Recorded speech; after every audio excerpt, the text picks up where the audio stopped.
प्रश्न है, एक लड़का जो एक खेत के बीच में खड़ा है, उत्तर दिशा में उड़ती हुई एक चिड़िया को 30 डिग्री के उन्नयन कोण पर देखता है और 2 मिनटों के बाद उसी चिड़िया को दक्षिण दिशा में 60 डिग्री के उन्नयन कोण पर देखता है। यदि वह चिड़िया 50 √3 मीटर की ऊंचाई पर एक सीधी रेखा में उड़ रही है तो उस चिड़िया की गति कितने किलोमीटर प्रति घंटा है। देखो, एक लड़का ये खेत में इस बिंदु से, अब एक बार तो वो उत्तर दिशा में और दूसरी बार दक्षिण दिशा में देखता है। अब उत्तर दिशा ऐसे होती है और दक्षिण दिशा ऐसे होती है, दोनों एक दूसरे के विपरीत ही होती है। तो एक तरफ तो ये उत्तर दिशा हो गई, ठीक है, तो एक तरफ इधर देखेगा, दूसरी तरफ इधर, दोनों को लेना एक दूसरे को विपरीत है।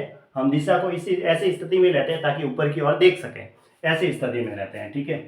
तो एक तरफ तो ये इसने कितने डिग्री के कोण पे देखा, ये देखा इसने 30 डिग्री के कोण पे उत्तर दिशा में, और फिर इसने चिड़िया उड़ती उड़ती 2 मिनट में यहां तक आई तो इसका उन्नयन कोण कितना हो गया, 60 डिग्री हो गया, जो कि दक्षिण दिशा में। इसने कहा एक लड़का जो एक खेत के बीच में खड़ा है, यहाँ खड़ा है खेत के बीच में, ठीक है, उत्तर दिशा में उड़ती हुई चिड़िया को 30 डिग्री के उन्नयन कोण पर देखता है। 2 मिनटों के बाद उसी चिड़िया को दक्षिण दिशा में 60 डिग्री के कोण पे देखता है, 60 डिग्री के उन्नयन कोण पे। 2 मिनट में ये यहाँ से यहाँ तक आई, फिर ऐसे यहाँ से यहाँ तक, तब इसने उन्नयन कोण 60 डिग्री का देखा, ठीक है। और यहाँ से यहाँ तक आने में कितना टाइम लिया इसने, ये भी दूरी में जो टाइम लिया इसने, टाइम वो 2 मिनट लिया, ठीक है। 2 मिनट में यहाँ से यहाँ तक आई।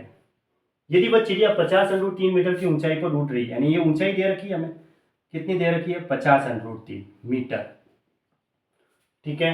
तो वो चिड़िया की गति किलोमीटर प्रति घंटा क्या है। गति बराबर क्या होता है, गति बराबर होता है चाल बराबर दूरी बटा समय। समय तो दे रखा है, यहां से यहां तक आने में टाइम दे रखा है 2 मिनट। अब ये दूरी निकाल देते हैं, इस दूरी को मैंने डी नाम दे दिया, ठीक है। हमने एक तरीका पढ़ा ऐसे, क्या तरीका है हमारा, ये अगर हाइट है और ये अल्फा है और ये बीटा है तो हम ये निकाल सकते हैं, एच बराबर क्या पढ़ा, डी बटा cot beta plus cot alpha. ऐसे पढ़ा हमने एक तरीका, ये वाला वो वाला तरीका, इसको ऐसे घुमाया गया है, अप्लाई कर दो। एच तो हमें दे रखी है 50 √3 और डी हमें निकालनी है बटा कोट बीटा। देखो, ये अगर थीटा 30 डिग्री है तो ये क्या हो गया, जेड की आकृति में बना कोण है, जो कि एकांतर कोण बराबर होते हैं। दूसरा, अगर ये भी 60 डिग्री है तो ये भी 60 डिग्री होगा, क्योंकि जेड की आकृति में बने कोण एकांतर कोण बराबर होते हैं। तो कॉट 30 प्लस कॉट 60 डिग्री लिख दो डायरेक्ट। अब देखो, कॉट 30 की वैल्यू क्या होती है, √3 है ना, प्लस 1 बटा √3, कॉट 60 की वैल्यू 3, √3 को √3 से गुणा करेंगे 3, 3 प्लस 1 4 हो जाएगा और √3 ऊपर चला जाएगा। तो देखो 50 √3 बराबर डी बटा 4 और ये √3 अंदर, √3 से √3 घटा तो 50 को 4 से गुणा किया तो डी बराबर कितना आया, 200। तो डी बराबर 200 मीटर हमारे पास आ गया, ठीक है। डी बराबर 200 मीटर आ गया, यहाँ से यहाँ तक दूरी। तो हम चाल निकाल सकते हैं, चाल यानी गति, गति बराबर क्या होता है, दूरी बटा समय।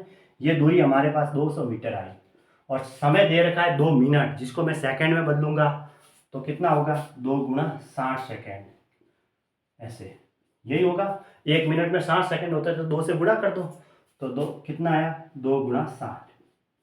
ऊपर वाला मीटर है और नीचे सेकंड है, तो ऊपर मीटर और प्रति सेकंड ऐसे लिख सकते हैं इसको। ये हमारी गति आ जाएगी, 0 से 0 कट जाएगा, 2 से ये 10 बार कटा और ये 5/3, यानी कि 5/3 मीटर पर सेकंड।